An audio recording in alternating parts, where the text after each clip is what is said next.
Alicia here with another Lightened Up Weight Watcher friendly recipe, and today's recipe is a viewer request for a Lightened Up copycat of Panera's Autumn Squash Soup. Now, I have never had this before. I had to go looking around at several different recipes, copycat recipes for this soup. I will list the recipe that I'm gonna most closely follow in Lighten Up down below.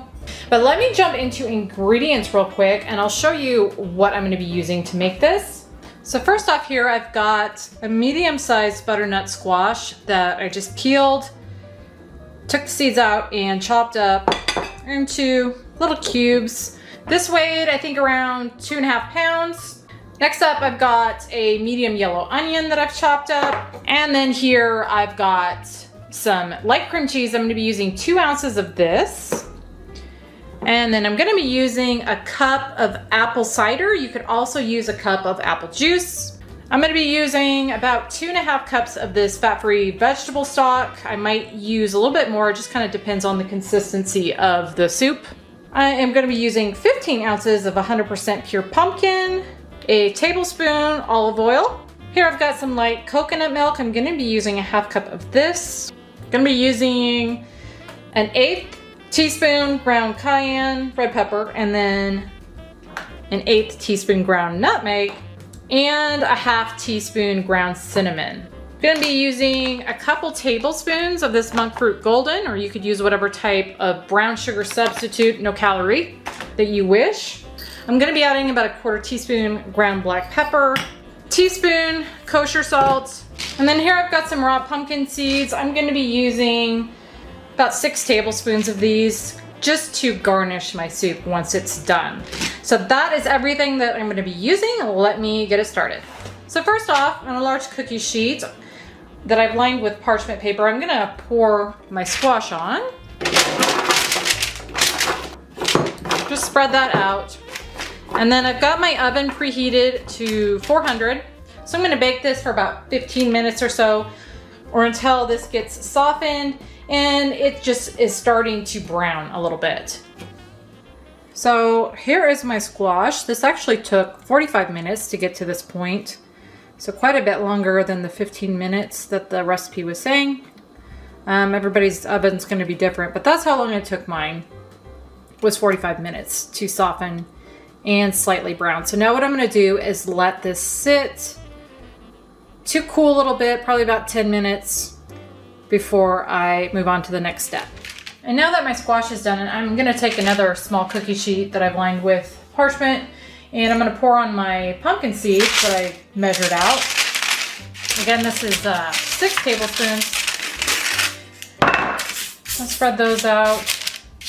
And I'm gonna just bake those at 400 as well for just a few minutes to get a light toasting on them. And here are my pumpkin seeds. I just let those bake about 3 minutes just to get a light little toasting on them. So I'll just set those aside until I'm ready for them. So I've let that squash cool about 15 minutes. So now I've got my blender here and I'm gonna add that to it, along with my can of pumpkin, my cup of apple cider, 2.5 cups vegetable broth, and then finally my 2 tablespoons Lakanto brown. And now I'm gonna blend this. Here's how that's looking. I blended that for about a minute or so, and it's nice and pureed together. So now I'm gonna go over to my stove and start the next step. I've got a large pot here that I've got on medium heat. This is 5.5 quarts to be exact. I'm gonna add a tablespoon of olive oil to it and just let that heat in there. Now I'm gonna add in my onions, and I'm gonna just cook those in there until they are softened and translucent. Those onions are looking good, so now I'm gonna add in my seasoning, which is a teaspoon salt, about a 1/4 teaspoon black pepper, 1/2 teaspoon cinnamon, 1/8 teaspoon cayenne, and 1/8 teaspoon nutmeg. I'm gonna stir those in and let those cook in there for about a minute. And now I'm gonna pour in my pumpkin and squash mixture. Stir that in. Then it says to just let this simmer on a medium heat for about 10 minutes. So that's what I'm gonna do. And I am gonna continue to stir it occasionally during that simmering process. I've let this cook about 10 minutes and I've been stirring it pretty much the whole time, because if you don't, it'll start to kind of spit the soup all over the place. So I've just sort of continually, slowly stirred it through this last 10 minutes. Now what I'm gonna do is turn my heat down to low, and I'm gonna let this just kind of continue to sit here. Hopefully it's not gonna keep spitting the soup everywhere now that I've got the temp down, but I'm gonna let it sit about 5 minutes to cool just slightly. And while that's cooling, I'm gonna go grab my last couple of ingredients that I'm gonna add into this. It's been about 5 minutes and this has cooled down a little bit, but I'm still going to make sure I don't curdle my cream cheese and coconut milk. So what I'm gonna do is just take a little bit of this, add it into a container here. And then I'm gonna add my cream cheese to that, as well as my coconut milk. And I'm gonna just whisk all of those together. And that's just hopefully gonna prevent that cream cheese from curdling, which it will do if the liquid you're adding it in is too hot. So we'll get that all mixed up in there. I got that mixed together pretty well, poured it in. There's still a little bit of pieces of cream cheese, but that should help at least a little bit. So now I'm gonna stir that in, and I'm gonna just continue to cook this on low until I can get that cream cheese a little more incorporated in here. I've been stirring this on a low heat for about 5 minutes. It's finally looking like it's pretty well incorporated, the little bits of cream cheese. There might be a couple in there still, but most of it has melted in. So now what I'm gonna do is gonna figure out how many servings this makes, and then I will be back to give it a taste. Okay, I measured that out and I got just about 7 cups. So I'm gonna factor this in the recipe builder at 6 heaping cup servings. And the points on that is gonna be 3 points per serving.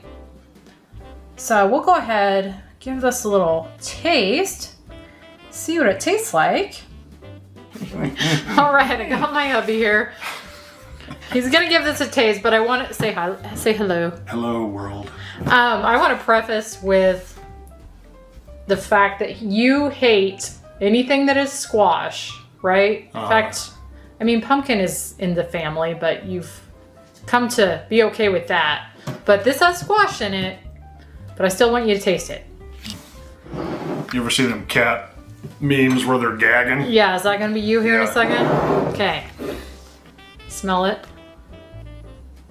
Yeah, smells squashy. Yeah. Smells squashy. Let me move this there so you can see the texture of that maybe. There are cloves in here too? There are no cloves. Okay. I had to pause for a second because I was like, wait, is there cloves? There's cinnamon. No? I'm sorry. Okay. Give it to me. I'm gonna try it because it smells amazing. I guess this is gonna be all. That was love. That was all love me. right there. That was good. Now, how many times have you filmed me tasting something I've got that reaction? Well, this is It doesn't happen very often. I did just film you with the gingerbread, and that was a fail for you too. Yeah, Clovey. I did a gingerbread oatmeal bake. I don't know if that'll be up before this one or after, but he was not a fan of that either. But So that's got... Yeah, would you describe the flavor? Because I'm not good at that. That's what you're here for. It's squashy. It's squashy? But it's got like the baked apple spicing. Okay, I gotta take another bite. That comes way after the initial flavor, at least for my palate. Yummy. Now the pumpkin... Okay, my camera card got full, so we got cut off. I'm not sure exactly where we were, but I think he was going to describe the flavor since he's much better at that than I am. So it's got the squashy flavor up front for me. And then it took a really long time, but then I got what I would describe as kind of like a baked apple spices flavor. So whatever you seasoned it with, or that really came on. But what are these called? Those are pepitas or pumpkin seeds. Yeah, those pair really nicely. So with it, it was actually quite pleasant. You know what I get out of this is not as sweet as I would expect it to be with the squash and the pumpkin. Not super sweet. You're probably still gagging, so you can't remember what. Yeah, I mean, I think that's just because when I say it, for me, it was like a baked apple. Mm-hmm. Well, I didn't know if you were saying that, and you're just spice-wise. Yeah. Now, it has a little bit of a heat to it, too, on the back end, which I thought was really nice. Yeah, and I didn't pick that up at all. And it's got like a warm, I don't know, nutty flavor, which is not... Well, that's from the squash, yeah. So it's got that nice, warm, nutty flavor. I don't know. I think it's delicious. That's what he thinks about it. I think it's delicious. I'm going to share this with my mother-in-law because I'm thinking she's going to like it, too. Whereas my husband and son, most likely, well, if you don't like it, our son won't like it either. So I'll share it with my mother-in-law. She'll like it. But anyway, guys, that was Panera Copycat Autumn Squash Soup. Let me know if you guys try this, what you think of it, and if you think it tastes like Panera's version. Because as I said, I have not tried it. I don't know if it does or not. I just know that it's really good. Unless you're Jared. All right, guys, that is it. Thank you so much for watching, and I will see you on the next one.